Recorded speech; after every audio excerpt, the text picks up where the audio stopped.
Good afternoon, friends.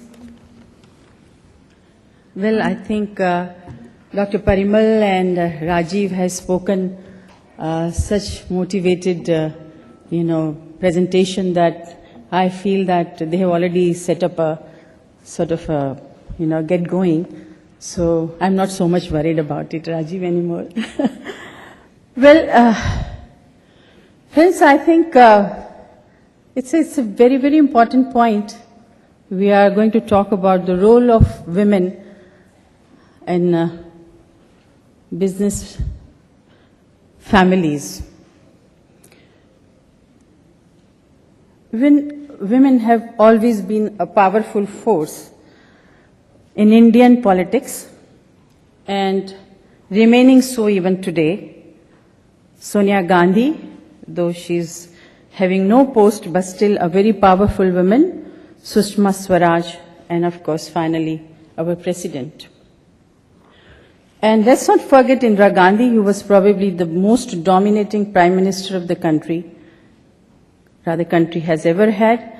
And when it comes to business, however, women had little opportunity, expected to move from the parental hearth to the husband's home rather than play any role in the company. Today that is changing. Globalization, liberalization, and a growing emphasis on education have helped to raise the status of women in family businesses. Education was an escape route. In India, daughters of business families are still regarded as marriageable assets, useful for tying up business alliances. This is true of smaller groups than large industrial houses. Well, Ashni Biani, 24, daughter of Future Group, formerly Pantaloon, Chief Kishore Biani, has already joined the business. Roshni Nada, 27, daughter of HCL Technologies, founder Shiv Nada, was appointed CEO of the group's holding company last year. She has an MBA from Kellogg Graduate School of Management and has worked with CNN in the United States and Sky News in the United Kingdom. Among the others making headlines for winning senior position in their groups are 26-year-old Lakshmi Venu, daughter of TVS Motor Supremo Venu Srinivasan. Well, there are of course so many, but I would like to mention certainly few of them. Divya Modi, the 25-year-old daughter of BK Modi of the Spice Group, and the 28-year-old Devita Saraf of Zenith Computers, started by her father Raj Saraf, having studied abroad, is almost universally common. Many have also worked abroad before returning home to take up jobs with the family businesses. What happened in the West was an economic necessity post-World War, that is, greater economic participation of women in society due to sheer lack of manpower, is happening here because of education and greater exposure to the West. India is not a unique case, but some factors are peculiar to the country. The law on the Hindu undivided family is one. The Hindu Succession Act of 2005 removed gender discrimination with regard to inheritance in Hindu joint families. Previously, only the male line to great-grandson had inheritance rights. The trend of daughters inheriting family businesses picked up steam after 2005 when the HUF succession norms were amended and girls were allowed to inherit equal shares in family businesses and family properties. While culture often keeps equity holdings in the male line, daughters aren't sent to their husband's home empty-handed.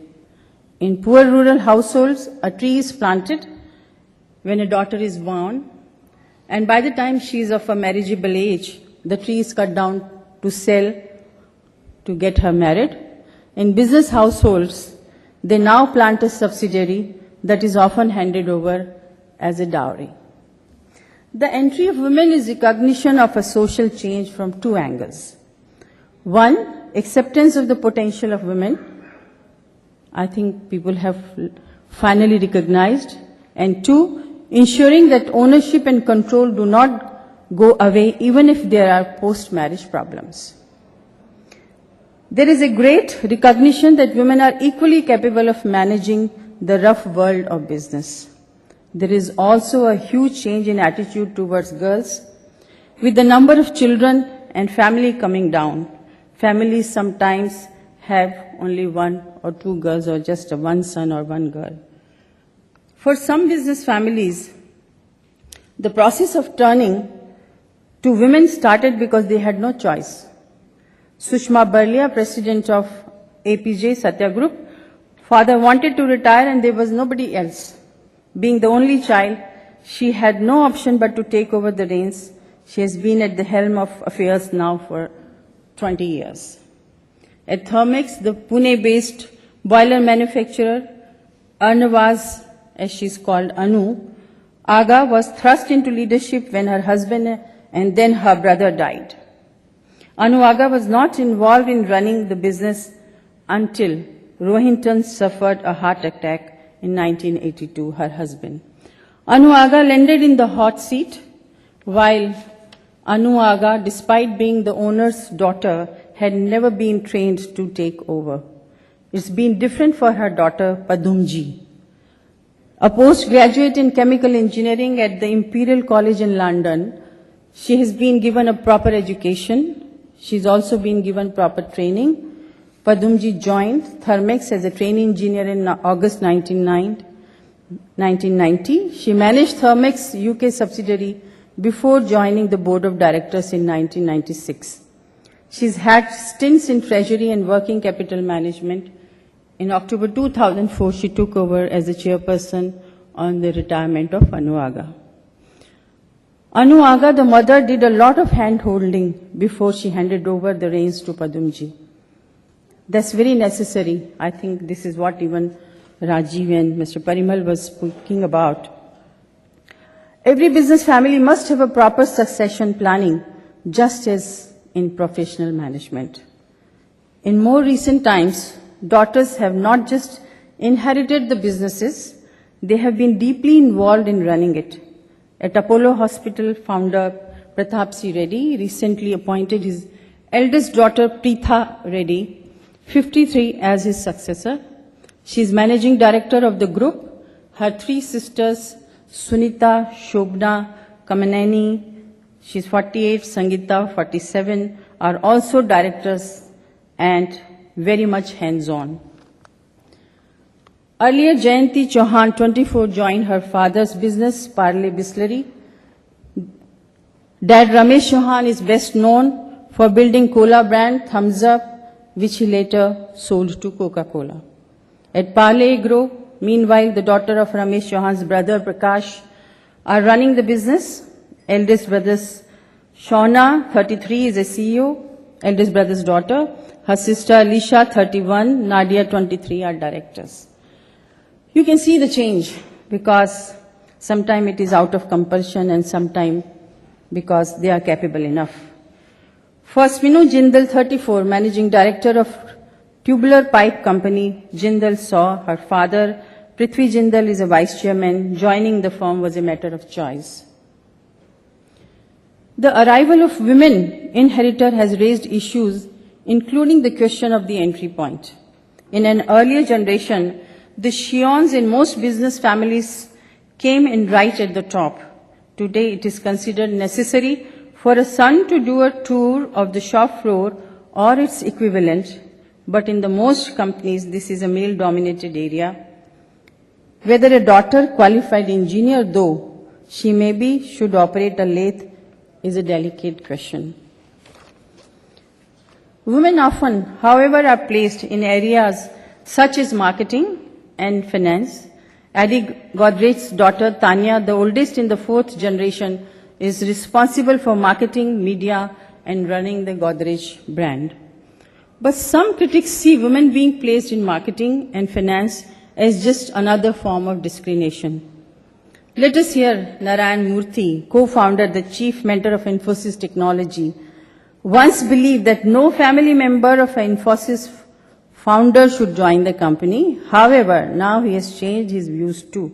He has been quoted saying that he has realized it was not fair to prevent any individual from adding value to any organization as long as there is a merit in the individual and the due process is followed, and as long as the person whose children are being considered is not a part of decision making, it's okay. Women are today more determined to make a mark for themselves. The environment has changed, but it will always be up to the woman herself to make the choice. They are a lot more career-oriented than in the past and more assertive about their rights and status, and business family must change with the times. Let me give you a very small example. Just recently, I was taking up an interview in Madhya Pradesh in Indore because we are running a program there for the BPL students. And I was needing a person who could do a placement for them in different companies. There was a girl from a Saraf family. She came for the interview. And she said that I have been handling my father's business, who is into agricultural implements, to sell the products in a place called Bardwani in Madhya Pradesh, which I think is a very small place, but mainly agricultural based. And I asked her questions. Did you face any problems or any such difficulties that women are not acceptable in a small town? And she said, well, initially, even my father doesn't allow me to go to the production floor because he says, you should not go where all the employees or the karigars are working because it's not good for you to go alone there. But I can go to the market, I can speak to the companies. That freedom my father had given because of his own contacts and because of his own decisions, whatever he wanted to make. I said, what's the reason of your leaving now? She says, I have a lot of potential in myself. I have worked under my father's guidance. Now I want to really exploit myself and see how good I can do. Because our advertisement was talking about the placement of people, so she said that I know a lot of companies and I can really help them in getting placements in different organizations. So this is how women have started thinking. My husband, who owns copper and aluminum industry, long back 2004, my daughter came back from USA after doing her MBA, and she said, join GE Capital. The timings were very odd. She was into marketing, and we didn't like it. For almost like 8 to 9 months, she continued with GE Capital. And finally, one day, I asked her, would you like to join your father? And she said, why not? But my husband was really astonished. He said, this business of copper and aluminum is so much male-dominated. To hear a woman's voice is so difficult. They will not be having any kind of a confidence, number one. Number two, they use all kind of languages, which is really not good for any female.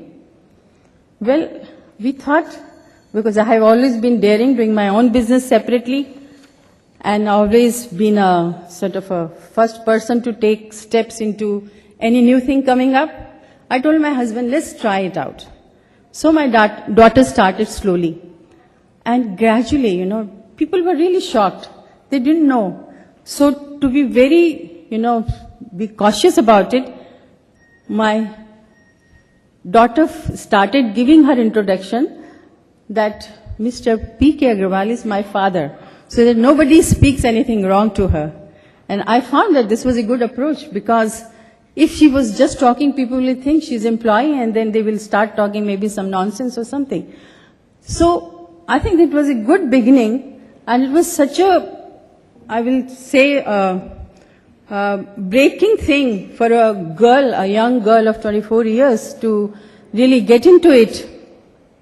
And it's a male-dominated business because they are importing all the scraps from different countries, and she's talking to the scrap dealers sitting in Dubai, sitting in South Africa, or sitting in Australia, or sitting in different countries, So it was a very good, in fact, exposure to her, exposure to our family, and we found that women have a lot of potential. Of course, my family had seen already while I was doing all my business all through.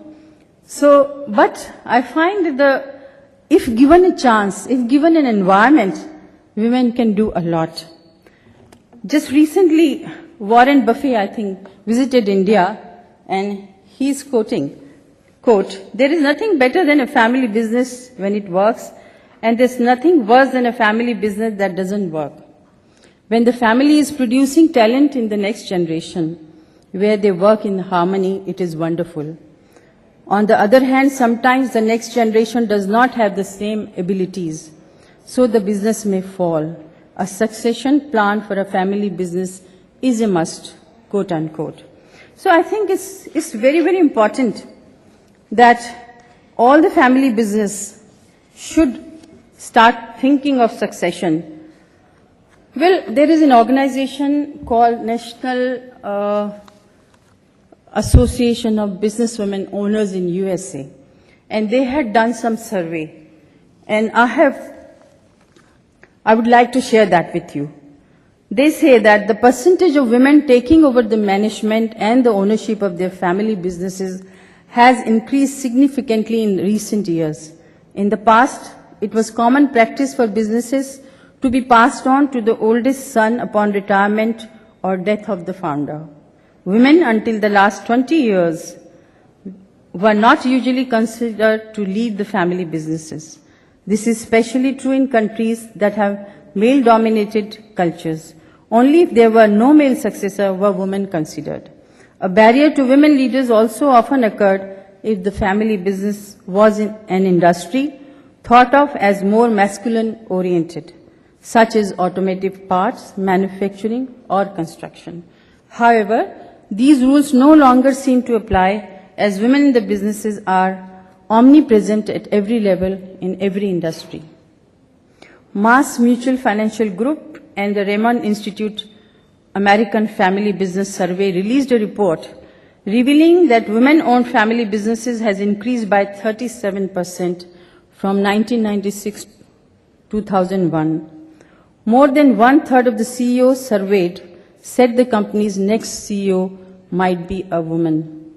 According to the study, these are substantial businesses worth $26.9 million in average annual revenues, and some reporting as much as $1 billion in sales. Moreover, the report stated that women-owned businesses were more likely to focus on succession planning, to have 40% lower rate of family member attrition, to be more fiscally conservative, and to carry less debt than male-owned businesses. Another study compared women-owned family businesses with male-owned family businesses. This is a good example for India because women are coming up in a big way.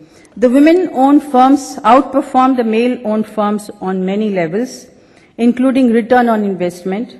One of the proposed reasons for this superior performance of women-owned firms was the family itself.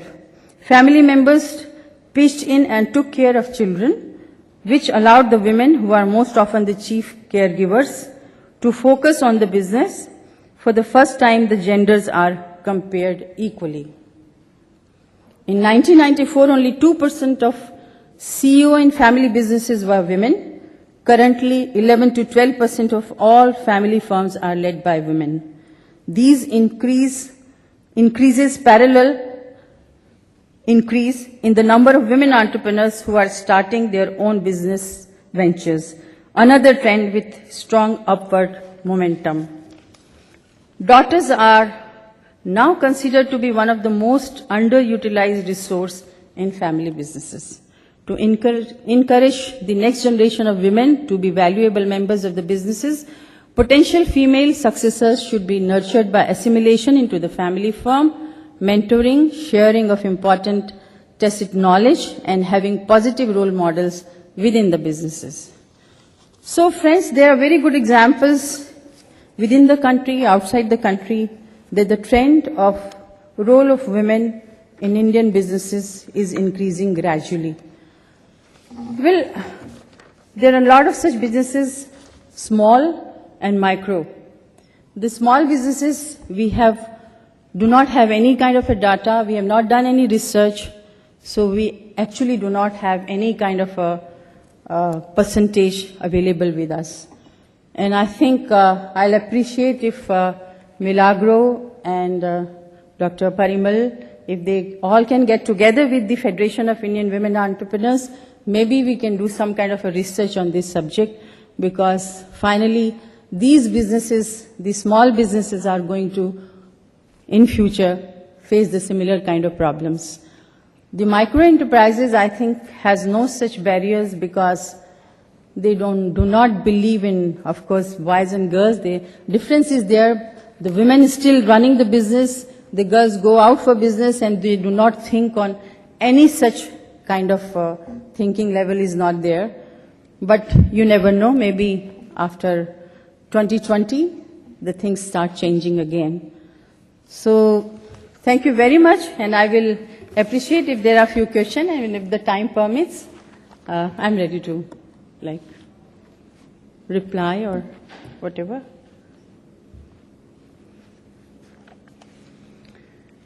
Well, thanks a lot for having, sharing my ideas with you, and I look forward to work on the research of these papers. And if you are sending a report to MSME, please do not forget to mention this particular point, that we do need research on this subject as compared to small scale. Pardon? We go to the minister together. Yeah. In fact, I mentioned to him in the morning and he was very appreciative. Mm-hmm. He called me, I'm actually going to Turkey today. I'll be back on the 1st, so we can go jointly to the minister. That will be wonderful. Thank you. Thank you very much.